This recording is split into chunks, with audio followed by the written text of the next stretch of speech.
Guys, welcome back to my YouTube channel. आज हम daily current affairs discuss करेंगे मई 3 2023 के। ठीक है, तो देखते हैं first question. Fake news law also known as the bill 2630 is the proposed legislation in which country? ठीक है, फेक न्यूज लॉ कौन से कंट्री में कौन सी कंट्री लेके आई है लेजिस्लेशन इसके अगेंस्ट, जिसको बिल 2360 भी बोला जाता है। ऑप्शंस देखते हैं, UK, USA, Canada and Brazil. So the right answer to this question is option D, which is Brazil. थोड़ा explanation देख लेते हैं इसका।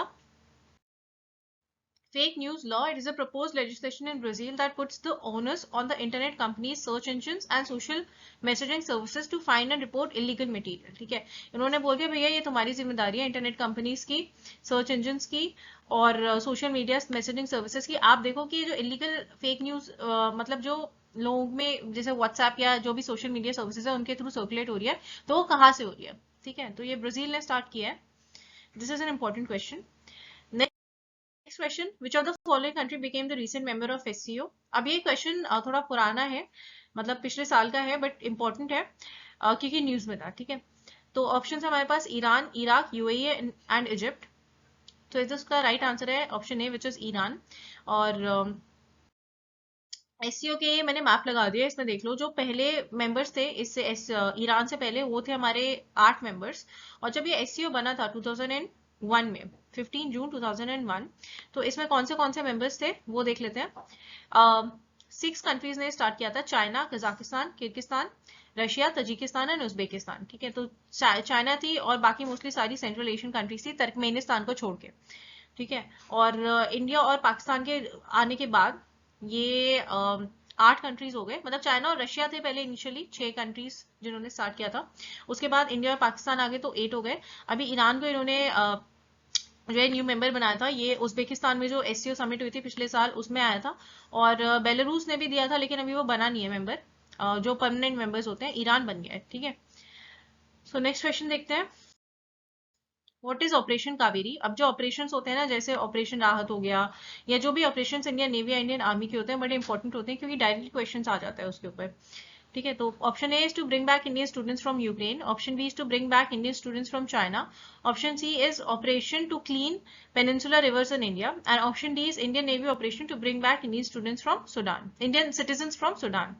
ठीक है, तो इसका सही आंसर है option D, which is Indian Navy operation to bring back Indian citizen from Sudan.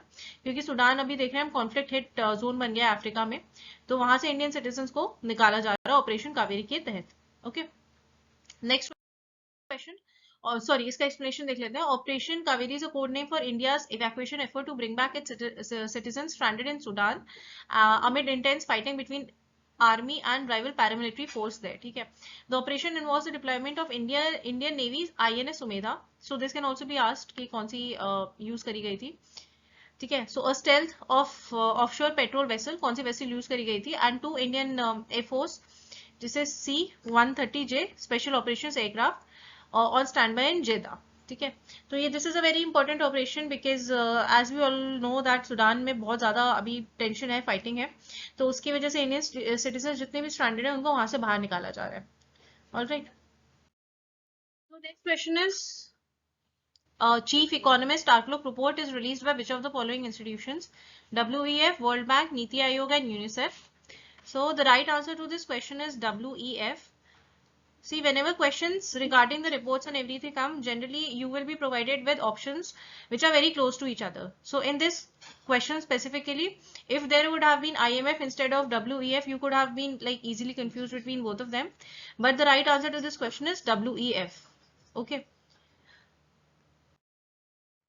So इसका explanation देख लेते हैं. It is released by World Economic Forum and aim is to provide a bright overview of the current economic situation and highlight key areas where policymakers and business leaders should focus on their efforts in response to the shocks caused by geo-economic factors.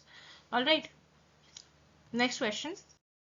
So the next question which we are dealing here is Horangianus popularly belongs to which of the following species? All right. So in options we have fish, snake, tortoise and bird. सो होरांगिलिस पॉपुली कौन सी species को belong करती है? Fish, snake, tortoise या bird को? ठीक है, तो इसका सही जवाब है फिश। इसका एक्सप्लेनेशन देख लेते हैं। Horangulus populi is a tiny blind and pigmentless catfish with no eyes and blood red coloring. इसकी मैंने एक फोटो लगा दी है ताकि आपको याद रहे. So discovery of Horangulus populi is significant because it shows that the diversity of subterranean fish species is still underestimated. ठीक है, मतलब और बहुत सारी स्पीशीज हैं जो अभी तक पता ही नहीं है कि मतलब एग्जिस्ट करती हैं. तो ये केरला में मिली थी और मतलब ये जो है अभी एकदम नहीं मिली है. तो मैंने इसका बता दिया कि इसका सिग्निफिकेंस यही है कि अभी बहुत सारी अंडर वाटर चीजें ऐसी हैं, स्पीशीज ऐसी हैं जो हमें नहीं पता एग्जिस्ट करती हैं, बट वो करती हैं. ठीक है, तो ये प्रीलिम्स में या फिर यूपीएससी के या यूपीपीसीएस के प्रीलिम्स में डायरेक्टली पूछा जा सकता है. ठीक है, वैसे इतना पूछते नहीं है, लेकिन कभी कभी जैसे इन्वेजिव स्पीशीज हो गई, जूलियस प्रोपोसस या इस तरीके की जो हो गई वो ज्यादा पूछी जाती हैं, ये कम पूछी जाती हैं, बट यू नेवर नो. ठीक है, क्वेश्चन आ सकता है. Alright, so here we complete our 5 questions. I'm going to come with next part as soon as possible. Guys, please do like, share and subscribe to my YouTube channel. Thank you so much.